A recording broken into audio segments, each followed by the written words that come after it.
Five.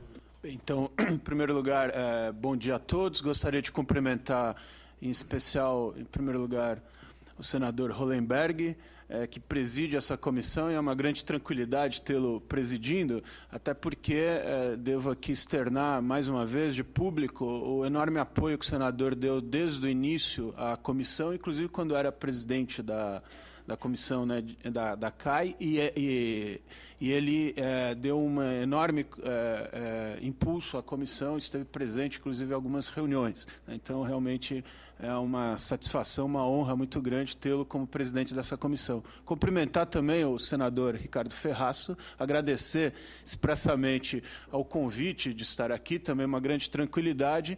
Cumprimentar, inclusive, sua assessoria, o senhor conseguiu reunir aí a nata da elite jurídica lá do Estado do Espírito Santo, né? E também para nós tem sido um diálogo muito frutífero com a assessoria. Agradecer, então, a oportunidade de estar aqui, e eu pretendo aqui, rapidamente, dentro do prazo previsto, fazer uma apresentação um pouco do espírito que norteou a comissão, identificar alguns dos principais pontos e, ao mesmo tempo, né, agradecer essa oportunidade de ser o último a falar, já posso endereçar, né, algumas das preocupações que foram externadas aqui e cumprimentando, inclusive, o clima extremamente cortês, né, com que está transcorrendo essa audiência. Então, rapidamente, o primeiro slide, por favor. É só dizer, será que é preciso atualizar? Isso eu digo, embora eu não estivesse aqui, pude, no carro, né, hoje a tecnologia permite isso, ouvir, né, a apresentação do Dr. Leonardo Palhares pelo rádio. Então, sei que ele talvez tenha sido das falas aquela que expressou a desnecessidade dessa atualização. E, assim, com todo respeito, eu ouso discordar e creio que há números assim, muito expressivos que demonstram essa necessidade de atualizar, né? Até porque há uma coerência na fala do Dr. Leonardo, que já se defende há muito tempo essa desnecessidade de regulamentação. Temos aí diversos momentos, né, em que isso foi expresso, mas os números apenas aumentam em termos de reclamação. Então, aqui eu trouxe, por exemplo, uma reportagem do início do ano, onde os números do PROCON, né, o Dr. Renan pode expressar com mais precisão, mas já dizia de um ano para o outro, de 2010 para 2001, um aumento em 86,57% das queixas em relação ao comércio eletrônico em geral no órgão. Isso é unânime em todos os órgãos que se quiser pesquisar. Ontem, olhando alguns sites, né, para averiguar esse nível de reclamação, por exemplo, se dá conta nacionalmente, em alguns órgãos, de 400% de aumento de reclamação, por exemplo, em relação a sites de compras coletivas. Ou seja, onde se procurar, se vai haver um número exponencial do aumento de reclamações específicas com o comércio eletrônico, que demonstra que há problemas e que devem ser alcançados. Ao mesmo tempo em que há diversos dados que demonstram o aumento também exponencial da utilização. Então, os últimos dados que dão, por exemplo, aqui no Brasil, falam de um faturamento de 20 bilhões apenas no primeiro semestre de 2012. Já, então, o que representou cerca de mais de 20% de aumento em relação ao mesmo período, mesmo primeiro semestre de 2011. Também dados mundiais demonstram a expressiva utilização desse meio, que deve, com o tempo, ser o principal meio de comércio. Então, entendemos que é necessário, sim, enfrentar diversos aspectos, porque a legislação não tem dado conta de todos esses fenômenos. Por favor, o próximo... Então, a opção da comissão, primeiro, né, o compromisso do não retrocesso, isso desde o começo, isso foi expresso pelo próprio presidente do Senado, quando constitui a comissão, e foi uma grande preocupação, ou seja, de tudo que se viesse a normatizar, significasse avanços no sentido da proteção e jamais uma menor proteção ao consumidor, né? Tentar de não abarcar tudo, na verdade, tentar manter aquela estrutura principiológica, preparando o código para futuras leis mais específicas e mais aprofundadas. por isso ser gradualismo, né? Então não enfrentar todos os problemas. Com isso eu já até concordo com a doutora Carol, quando cita, por exemplo, né, que no direito de arrependimento temos várias preocupações, dentre as quais essa questão, né, desses produtos de consumo imediato. Sabemos que a Europa chegou a normatizar, excluindo, né, alguns produtos ou serviços do direito de arrependimento, mas entendemos que isso acabaria gerando, pela complexidade, pela polêmica que isso viria a causar, muita discussão que talvez paralisasse até, né? Então, e isso seria melhor então para um projeto específico onde isso pudesse ser enfrentado. Então, por isso, nem todos os temas foram abarcados, né? E o amplo diálogo, que já foi ressaltado aqui, houve inúmeras audiências públicas e técnicas, e esse mesmo processo continua, obviamente, aqui no Senado, né, que é próprio dessa casa. Mas isso foi muito importante, né, até para vocês viram que as críticas foram muito pontuais, né, e acabou-se conseguindo chegar a uma redação de grande consenso. Por favor, o próximo. As matérias abordadas, então, nos artigos 1º, 5º e 7º, propriamente a parte geral do Código, lembrando que ele não, por opção até está na ementa, né, ele também quis dar uma atualização na parte geral para enfrentar alguns problemas muito recorrentes, dentre os quais, né, os vários problemas com conflitos com outras normas, então ele procura endereçar. Eu não vou falar nada sobre isso, porque nem foi objeto de nenhuma crítica, né, então acho que vamos passar essa fase, mas é de suma importância. Lembro aqui que esse vai ser uma das grandes contribuições desse projeto de lei, por atualizar essa parte geral em algo que, depois desses 20 anos, há uma ampla necessidade e todos os setores veem isso com bons olhos. Por favor, o próximo. Também direitos básicos. Aqui, no que tange aos novos direitos básicos, foi-se falado, então, primeiro, é mais da questão da proteção aos dados, também não houve nenhuma crítica. Houve uma questão em relação ao inciso 12, né, que efetivamente já há liberdade de escolha, quisemos ser mais específicos em relação à questão das novas tecnologias, mas esse também não é, de longe, o artigo mais importante também, né? Acho que aí pode ser uma opção da própria comissão, né, ver se há ou não a necessidade de manutenção dele, né? Lembrando que tratamos aí também de maneira inédita aqui no Brasil, algo que já na Europa, que é a questão do assédio de consumo, né? Essa referência ao assédio de consumo. O próximo, por favor. Bem, no artigo 45 há uma norma de abertura que creio que seria importante por um reforço à questão do fortalecimento do princípio da confiança, da tutela efetiva, né, e endereçar muito uma coisa que há no comércio eletrônico, é o problema das informações. Então, se a informação já é importante em todos os meios, no comércio eletrônico, ela ganha uma dimensão maior, ela precisa ser mais especificada, né? Porque o consumidor ele tem mais necessidades de informação do que quando ele, por exemplo, tem um contato com aquele produto, né? Ou um contato direto com o prestador de serviço. Então, a necessidade de informações é muito importante. Mas, como também não foi falado nada, eu não vou, para ficar no meu tempo, vamos para outro slide, né? Bem, aqui sim, né? No que tange aos artigos 45B e C, principalmente, né, foram detalhados que talvez houvesse um excesso de detalhes. Primeiro, duas explicações, né? A primeira, quanto à questão da isonomia dos meios. Talvez cabe aqui uma explicação que, assim, a pretensão da comissão não foi uma discriminação em relação ao comércio eletrônico ou, vamos dizer, colocar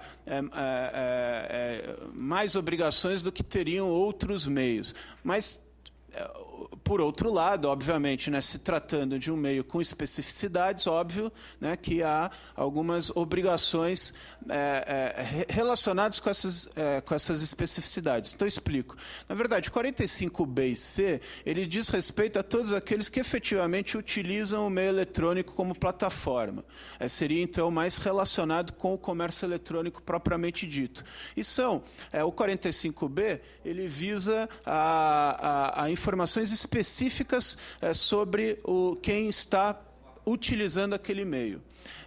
Então, são o endereço físico, o seu registro, etc., como forma, lógico, não vai evitar fraude por completo, como o Dr. Renan pontuou, mas, obviamente, isso facilita. Ele pôde ir e constatar que não correspondia ao verdadeiro e até ao endereço do sócio, porque essa informação constava. Agora, poderia não ter informação nenhuma, né? E ele sequer teria essa oportunidade. Então, me parece importante ter algumas informações específicas sobre aquele que está utilizando aquele e-mail.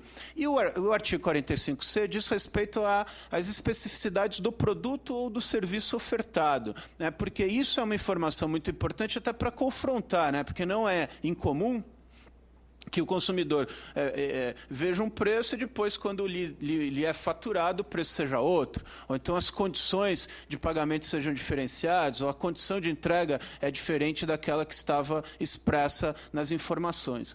Obviamente, então, uma primeira explicação, né? Essa é a lógica do 45B e C. Já o 45D, se os senhores forem observar a própria redação, não se utiliza a expressão que se utiliza do meio eletrônico. Então, por exemplo, a obrigação é de não remeter... então, por exemplo, né, o 45E, que é a questão do spam, né, que vejo aqui que depois discutimos muito, isso está muito linkado ao que hoje é a regulamentação europeia e também o próprio Código de Autorregulação. Ele foi fonte inspiradora do que está a regulação do spam. Ele não se refere exclusivamente a quem utiliza o meio eletrônico, a qualquer um, né? Ele está proibido de enviar essas mensagens, ou seja,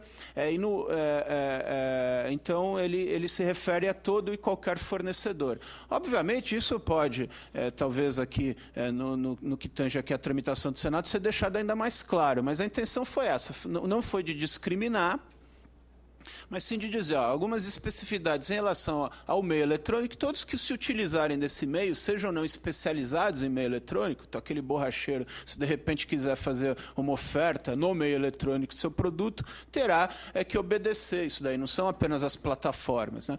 Por outro lado, principalmente no que tange as mensagens, né, independentemente do tipo de fornecedor que for, ele vai ter que estar atento a essas regras. Então, realmente não foi discriminar, isso eventualmente, se não estiver suficientemente claro, pode, obviamente, aí com a contribuição do Senado, ser deixado ainda mais claro. Mas, né, essa não foi nem de longe a intenção da comissão. E a última questão relacionada com excesso de detalhes, assim, também não vejo, acho que assim, uma grande preocupação foi de não ter um projeto de lei envelhecido, que envelhecesse rápido. Não vejo problemas em, eventualmente, enxugar alguns detalhes. Só temo que uma excessiva desidratação, né,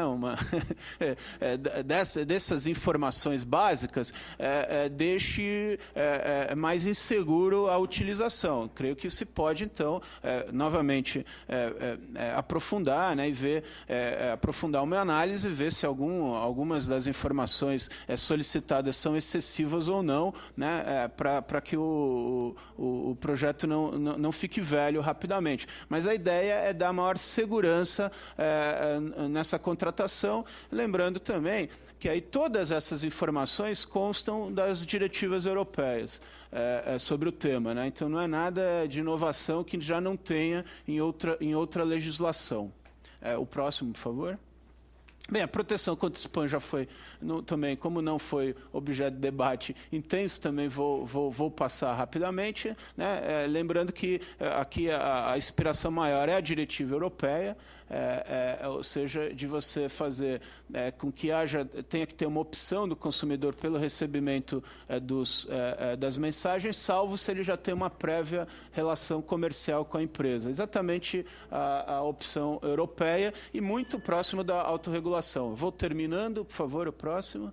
só 2 palavras, né? Aqui, para endereçar uma outra manifestação que foi feita, é de que talvez aquela suspensão ou interrupção do serviço, como já há genericamente no Código, não seria necessária. É verdade, já há genericamente no Código, só foi colocada por 2 motivos. Então, primeiro, para reforçar isso, até porque a experiência que nós temos de algumas decisões, então o PROCON fez agora, né, e já houve aquela célebre questão da Justiça do Rio de Janeiro, não foram marcados por grande efetividade. Então, talvez expressamente fosse melhor. E, em segundo lugar, principalmente, para se colocar essa regra, né, que foi até contribuição das nossas reuniões lá no âmbito, né, do comitê gestor, né, o próprio professor Marcel foi um dos que formularam isso, e isso é inspirado na legislação dos Estados Unidos, que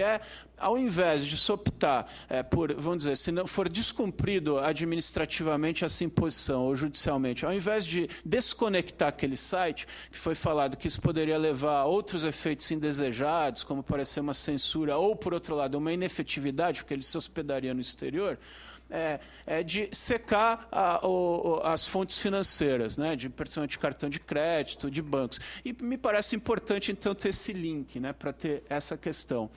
No que tange a proteção de dados, realmente a intenção é uma proteção mínima, mas como um diálogo do projeto de lei de proteção dos dados, né, que esperamos em breve já possa ser remetido ao Congresso Nacional. Aí acho que é uma questão realmente de se aprofundar, né, de se averiguar. A intenção não é causar nenhum problema ao comércio eletrônico, mas sim a de proteger os dados, né, de uma indevida circulação. O princípio básico é o seguinte: o consumidor então fornece os dados e só deve circular aquilo que ele expressamente autorizar, né, que circule dentro da autodeterminação que ele tem. 2 palavras, e prometo terminar, só lembrar então da importância da regulação do direito de arrependimento, mas principalmente, para finalizar mesmo, senador, o artigo 101 me parece, aí também foi bastante elogiado, e me parece uma enorme contribuição e um avanço, inclusive para as compras feitas do exterior. Com o artigo 101, a regra então da aplicação da norma mais favorável ao consumidor na contratação internacional, cada vez mais comum pelo fato dos consumidores comprarem também, né, de fornecedores estrangeiros, e a internet facilita por demais isso, e com isso o Brasil estaria na vanguarda, inclusive porque é uma norma muito adaptada a algumas discussões que se tem em foros internacionais, né, inclusive em tratados internacionais. Então, com isso, agradeço mais uma vez, parabenizo a comissão do Senado, né, por esse espírito democrático, me colocando, obviamente, à disposição para qualquer outro comentário. Muito obrigado.